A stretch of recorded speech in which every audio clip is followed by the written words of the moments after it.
For the longest time, I knew there was something different about me. I just couldn't put it into words. I had these highs that seemed extreme and intense and overboard, and then these lows that seemed impossible to climb out of. And I just found myself wondering why I couldn't be normal, or what my version of what I thought normal was, or stable. None of it made sense until it did. About 13 years ago, I was diagnosed with bipolar disorder, and then my life started to make sense. Welcome to Both Sides of Me. This channel is about really what life is like living with bipolar disorder. It's not the stereotypes, it's not the jokes, it's not the dramatic version that people imagine. It's just honest conversation about the highs and the lows and the confusion, the shame, but also the growth and the hope that can exist in the middle of it all. I'm not a doctor. I'm not a therapist. I'm sharing my own lived experience with bipolar disorder. I started this channel because living with bipolar can be quite isolating, and you feel so alone. You know that people don't understand what's happening to you. You often don't understand what's happening to you. And I want this to be a channel where we can have honest conversations about what it's like to live with bipolar. Before I was diagnosed with bipolar, I felt so different and so off. I'd have these moments where I could take on the world. I had all these ideas and I knew I could act on them, and I had all of this energy and it was amazing. But then I would have these episodes where I was so depressed. It was irrational. I couldn't do anything. Couldn't function. Even just the basic things were hard to do. Looking back, there were signs. These were signs, but I just didn't know what I was looking at.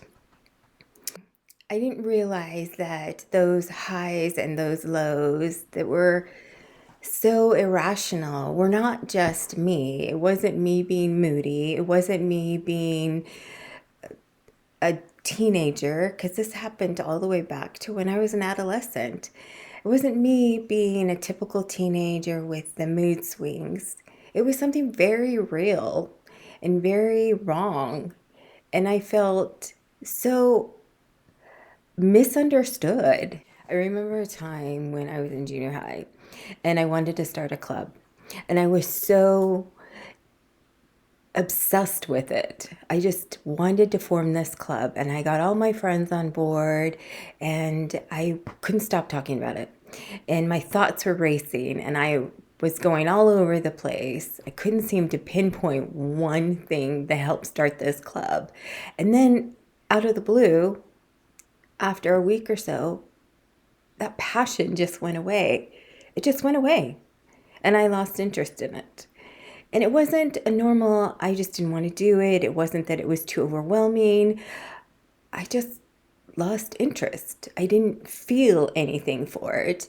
I was a gymnast, and the same thing happened with that. I loved gymnastics, and I put my all into it until I started doubting myself, and I'm not even sure what triggered that.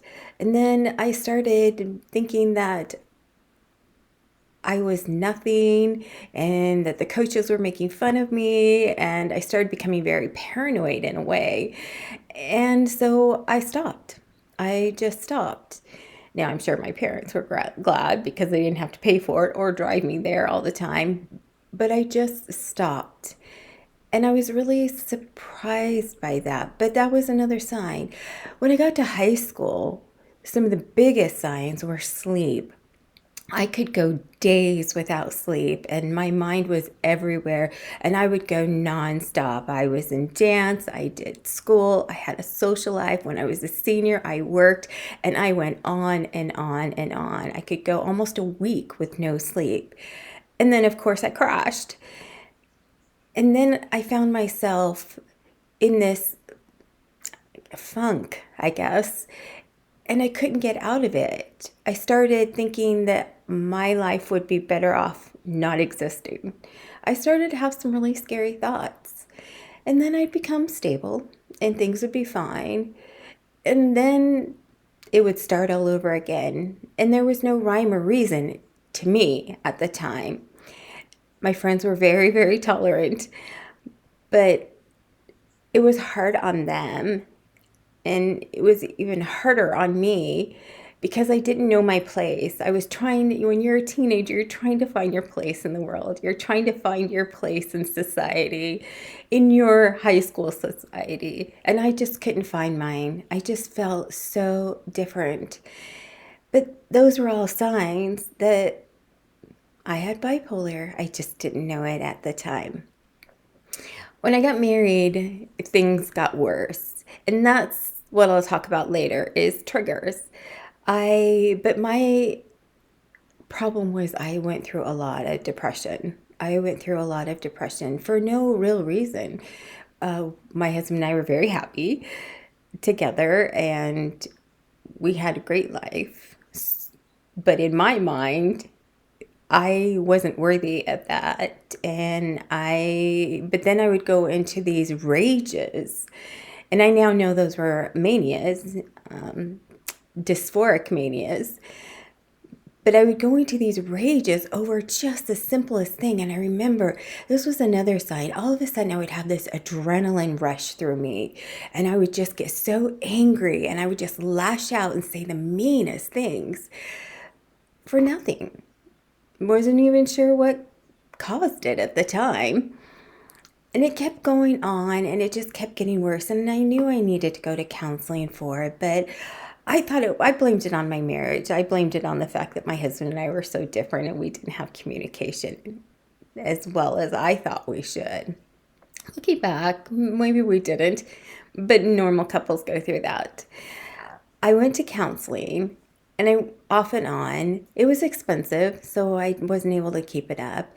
But there was a time when we have a child that's autistic, and when we had a therapist come into our home, and there was one time I was just feeling really down and low and frustrated with these emotions, these intense emotions that I was feeling. And I asked him if I could meet with him. And I said, because I feel really off. And he said, that's because you have bipolar. And I said, why didn't you tell me? And he said, because I'm not treating you. So I saw him for a little bit. He didn't take insurance, so we couldn't afford my son and me. But I went to him a couple times and he asked my GP, it asked me to ask my GP to prescribe a specific medication. It was a mood stabilizer. And my GP went along with it because he knew I was very open with him about how I was feeling, but he's not a mental health specialist, so he wouldn't know. And so he did, and that seemed to take the edge off. I was already on an antidepressant, and that seemed to take the edge off, but I was still having this impulsive behavior that was not safe. I never got into drugs or alcohol. I was just too concerned about my health to take on that. But I was a spender. I just did things that were not okay. And I felt like I was out of control at times, and it really showed. I decided that this, like I said, this went on for a while, but I knew I needed real help when I went back to school and got my degrees, and I went to work, and it was my first professional job, and I knew I was capable of doing the job, but I just couldn't seem to focus on it. There were days when I was on top of the world and I could do anything, and then there were days when I would just make a mistake, and that mistake just spiraled into this self-loathing and then this depression. And then there was a day that I shut down. I sat at my computer and I was paralyzed by it. I couldn't move. I just stared at my computer and I was absolutely paralyzed by this depression, by this low. And I didn't know what to do. And I knew I needed real help. And so I sought out a psychiatrist and I met with her. And she said, asked me these questions. I filled out some questionnaires. And she said, you have bipolar. You have a classic case of bipolar 2. And so I thought to myself, okay, now what? And in all honesty, I heard the term bipolar and I thought it was just Jekyll and Hyde. That's what I compared it to. Dr. Jekyll and Mr. Hyde, that they just had these polar opposites that would happen out of the blue. So I was one of the ones that would make the jokes about I'm feeling bipolar or she must be bipolar. I was one of the ones. I didn't know anything about it. I just knew that all of a sudden I had a diagnosis. I had a label to what I was feeling.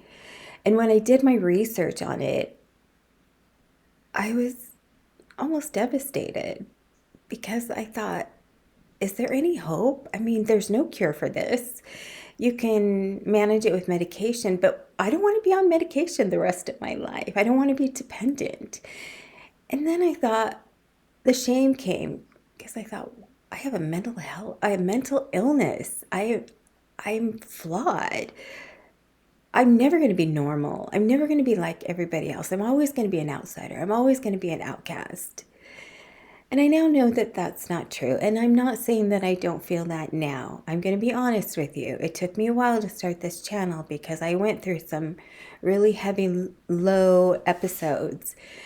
And I now know why they happened. But it's been really a struggle. It was really a struggle to get out of it so that I could start this channel. But that is why I'm starting this channel, because I couldn't talk to anybody about it except for my therapist and I see a psychologist and I see a psychiatrist. And they were the only ones I could talk to. But that was every 2, 3, 4 weeks. I needed someone to talk to almost daily. And I felt ashamed. I can talk to my husband, and he does his best to understand. And I have this amazing best friend, but I was too embarrassed to talk to her about it.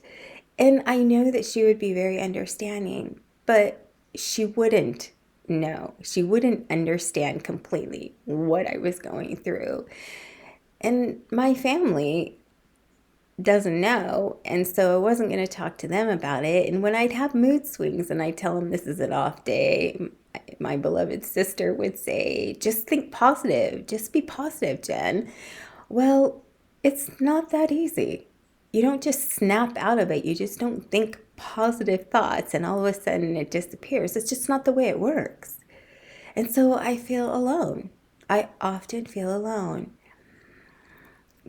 But again, this channel is about not feeling alone. It's about hope and it's about the growth.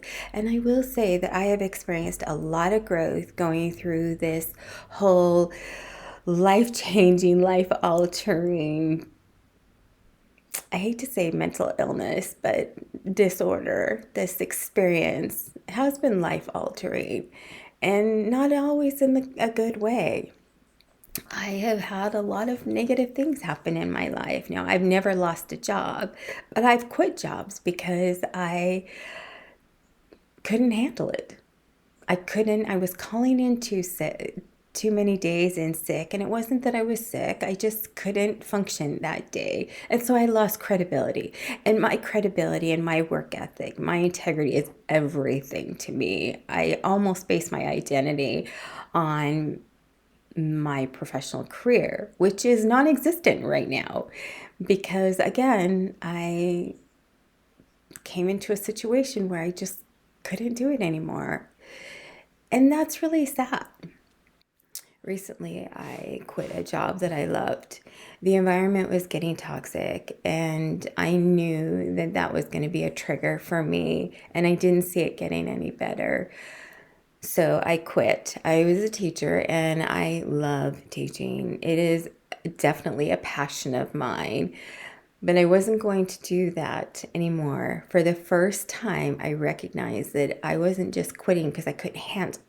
I was quitting because I needed to take care of me, and I wasn't going to go through another episode of my life where I was going to just hang in there by my toenails and my fingernails and just grit my teeth and work through it. I just couldn't do that, and I wasn't going to do it.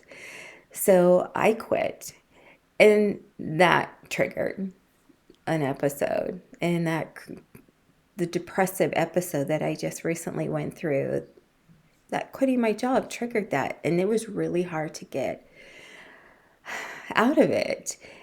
And there were some other triggers. And I had lost my grandma, who was my best friend. I lost my father-in-law a month later, and one of our dearest cats I lost a month later after that. And so all of these compounding events I knew were triggers and was going to set this off. So I hung in there, but then I realized I can't do this. I am going to take care of me for a while. I'm not going to grin and bear it. I'm going to take care of me, and I'll find a job that works for my situation. What I wish people would know is that people with bipolar are not flawed. They're not inadequate. They're not unreliable. I have a great work ethic. My integrity is everything to me. I almost base my identity on my professional career, which is not healthy. But there were times when I was unreliable. I really was. And I felt it. And I felt like I was losing credibility, which then turned into another trigger and just compounded that episode. But I wish people would know that grace is what we need, and understanding. And you may not fully understand what's going on, but that's where grace comes in. And getting to know that person, and not stepping back and saying, oh, okay, you have bipolar, and then keeping your distance. We're not pariahs. We're not people that need to be scared of. What we are human beings that are dealing with an illness. We could have diabetes, we could have cancer, but we don't. We have bipolar disorder, and it affects our life every bit as much as any of those other physical ailments do. I wish people would be more open to conversations about it.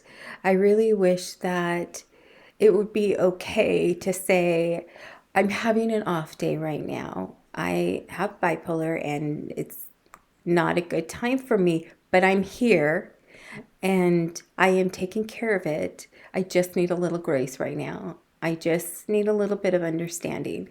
I wish people would be open to that. I wish we didn't have to explain that we have bipolar, because I don't trust people anymore. I had someone I thought was a friend, a colleague, and it was during the pandemic, and I finally disclosed I was really struggling.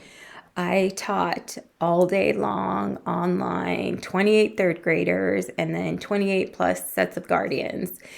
And my day did not go from 7:30 or 8 until 3 o'clock because it was a pandemic and we were teaching online. We started working with the family. So sometimes I was teaching a class at 5 o'clock. And it wasn't easy. It was the most stressful thing I have ever gone through. And I learned from it, but I also realized that that was an area where I was really going to have to rely on somebody, and I didn't have anybody to rely on. So I had a colleague that was a great listener, and I finally divulged, okay, this is what's going on, and this is the stress I'm dealing with. And I appreciate the fact that you're letting me talk to you about this and vent, because I really need to just talk about it so that I can process it and move forward. And she listened until she became the principal, and then it was not okay to have these off days. And I realized that while she listened, there was a lot of judgment going on, and that happens a lot, unfortunately. And I wish people could see that it just exasperates the issue. But I've learned, and I'm still learning from it, that sometimes it's better just to not say anything.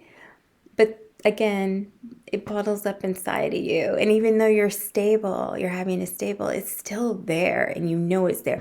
I have this fear of an episode coming up, and that I'll miss the trigger, that I'll miss the signs. I have a deep rooted fear of that. I don't want it to affect my credibility. I don't want it to affect my job. I don't want it to affect my life, but I know it will. And I have that fear of that. I have that anxiety, which is another thing I found. A lot of bipolar people are also diagnosed with ADHD or anxiety disorder, bipolar 2 particularly. So I worried about that. But I did find that I'm learning to know the signs of what might trigger a manic episode. And it's an ongoing process, and it's probably going to be a lifelong process. But I'm learning also how much I can take and how much I can't. And the fact that I was able to quit a job that I love because I knew that it was going to turn into something that was going to trigger some serious manias or depressive or episodes, I was quite proud of myself that I was able to recognize my limits. Bipolar has taught me grace. I know I keep using that word, but it's an important word. Bipolar has taught me to have patience with others, not necessarily people who have mental illness, but it's taught me to be patient, and it's taught me to be understanding of others, people's bad days or their trials or their life experiences. It's helped me to look at people differently. And when they're acting a certain way, like my students, I'll look at them and I'll say, you know what? I don't know what's going on behind closed doors. So I'm going to have a lot of empathy. And empathy is something we need a lot of too. Not sympathy. We need true empathy. And bipolar has taught me to have that empathy. And I appreciate that about it. Bipolar is also teaching me to be patient with myself. And that also is very important. If you're watching this and you have bipolar disorder, I want you to know your life is not over. You are not broken. You are not your worst moment. You are a whole person with a story, and that story still matters.